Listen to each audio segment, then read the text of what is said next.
Hi guys, and welcome back to the Groove Grid. My name's Dave, and this is episode number 2 of the progression series.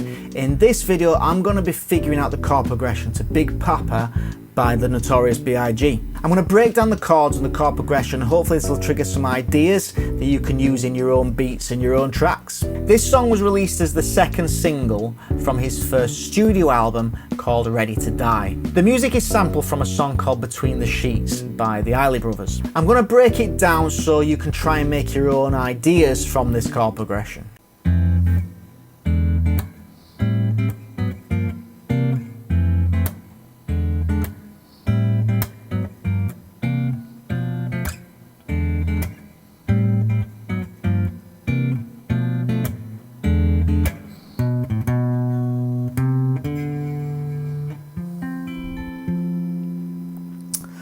Okay, so, right, let's start with the key. So we're in the key of F major. And essentially the bare bones of this track is just a 1 chord going to the 3 chord. So the 1 chord in F major is F major, and the 3 chord is A minor. So F, G, A, the third is a minor chord, so F to A minor. That's essentially the bare bones of this progression. Now, we make it a little bit jazzier by turning those into 7th chords. So the F major becomes an F major 7, and the A minor becomes an A minor 7. And you can voice these however you want to. You know, they're always going to sound nice. The chords are still the same, just in different places. So that you could use as the basis of a beat and a groove anyway. So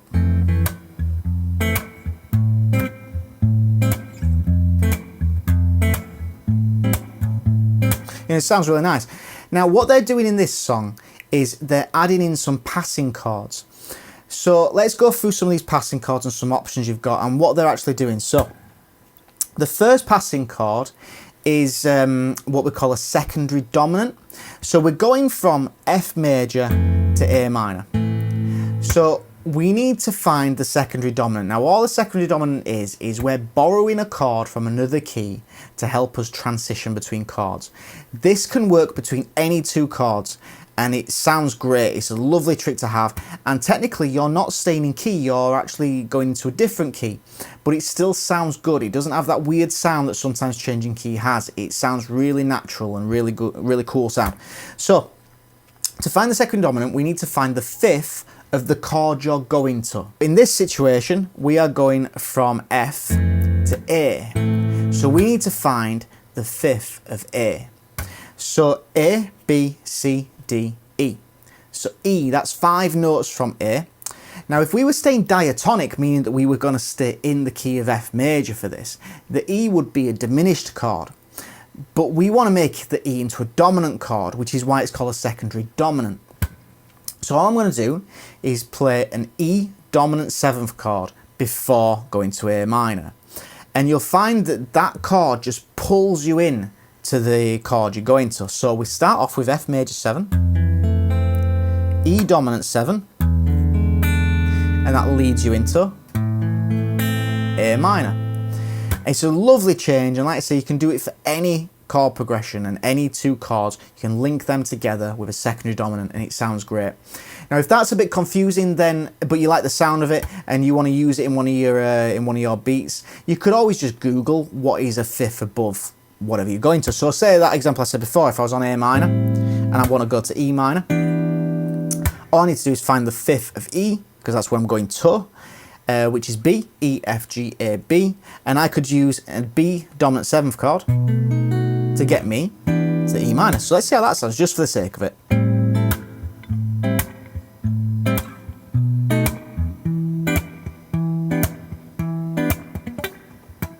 Sounds really good. It's got a really cool sound. So that's what they're doing on the first chord change. Now the change going from this A minor, going back to the F major, it's another similar idea, and it's a bit of a jazzy kind of a thing, and it's called a 2-5. So a 2-5, and you can do this with any key, you can do this to any chord. It just so happens in this example, in this song, we're going back to the 1 chord. So we could call this a 2-5-1. So we are now going to take the 2 chord from F, because that's the chord we're going to, so F, G, which is the 2 chord. Now we make that into a minor chord, so we're going G minor, G minor 7 I'm playing, and then we're going to the 5 chord, so F, G, A, B, C. And this one we can make into a dominant chord, just like we did before with the other one, the secondary dominant. So now we've got a G minor 7, to a C dominant, back to the F. You see, it sounds quite jazzy, and it's a really common jazz trick. So what we've got there now is we've got an F major chord, F major 7, to an E dominant 7, to an A minor 7, to a G minor 7, and then there's a quick change to that C 7 chord. I'm actually playing a C9 because I just really like the sound of that. And then that leads you back to the F major 7. So let's play that up to speed.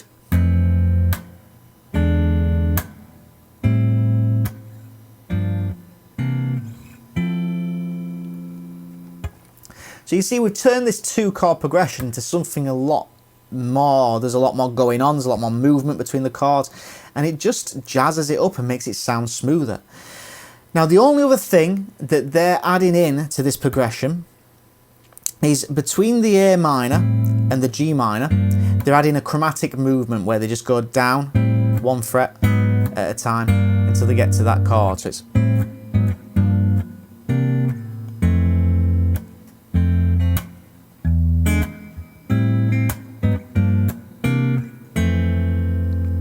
see, that's all they're doing there, is just adding a little chromatic move into it. There is another thing going on here with this B diminished chord, but I think there's plenty there to get your teeth into and to hopefully inspire some ideas for some beats. And obviously there's that little riff, which if you want to know, it's just a B, A, B, C, D. But that's everything in the chord progression that we need to know about to hopefully inspire us to make some chord progressions of our own. We're going to move over to the computer in just a second.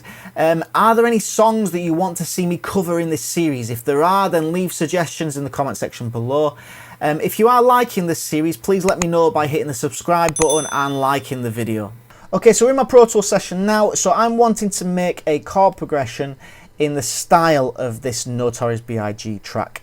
I'm not going to take it exactly because I don't want to just make a remake of it. I want to make my own chord progression. So I'm going to alter it slightly here and there, but I still want to use a secondary dominant and I want to use a 2-5 trick. So to get between chords. So I'm going for 90 BPM, so it's a nice steady pace, not too fast. I'm changing key to the key of D major. And now instead of going from the 1 chord to the 3 chord, which would be D major to D, E, F sharp minor, because I think that would sound too much like the Biggie song. I'm wanting to change that, so I'm wanting to make it a little bit different. So instead of doing the 1 to 3 chord, I'm doing 1 to 6. So D, E, F sharp, G, A, B. If you know your scales, then you can work that out on your fingers. If not, just put it into Google, you'll find the answers. So I'm going from a D major chord to a B minor chord.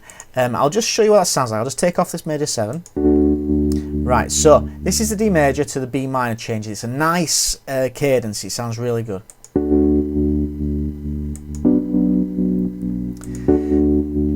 You see, it's a really strong sound. It's a really nice sound. So that's the bare bones of the chord progression that I'm starting with. So what I've decided to do is I've decided to stay on the 1 chord, the D major 7 chord, for 1.5 bars.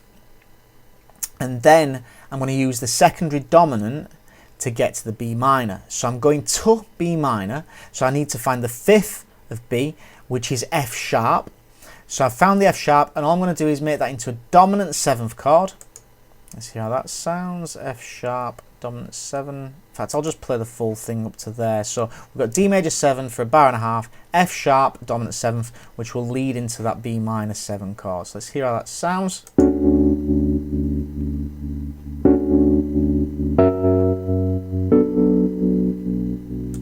See, so straight away it's got a nice smooth sound.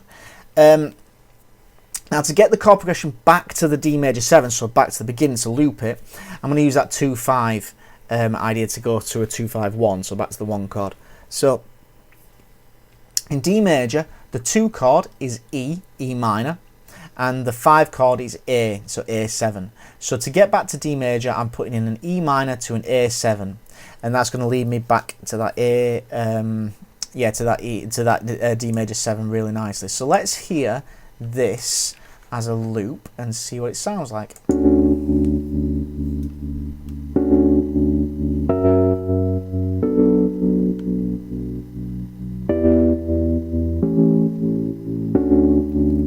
So it's got a nice jazzy, smooth flavour. So I'm going to add a drum groove to that. Oops, have I done that? There we go. Hopefully that's sorted that. So I'm going to add a drum groove to that.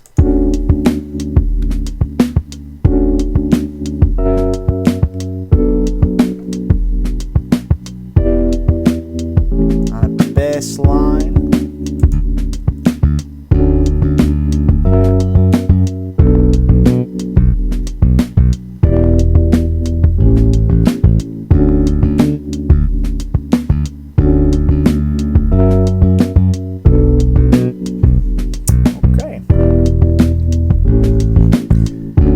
And that's a nice start to a tune. I hope this inspires you to make some Biggie sounding beats. If you use these ideas and you want to share the beats that you've made, then please feel free to leave links in the comment section below so we can check them out. Please like the video and subscribe to the channel, and I will see you in the next one.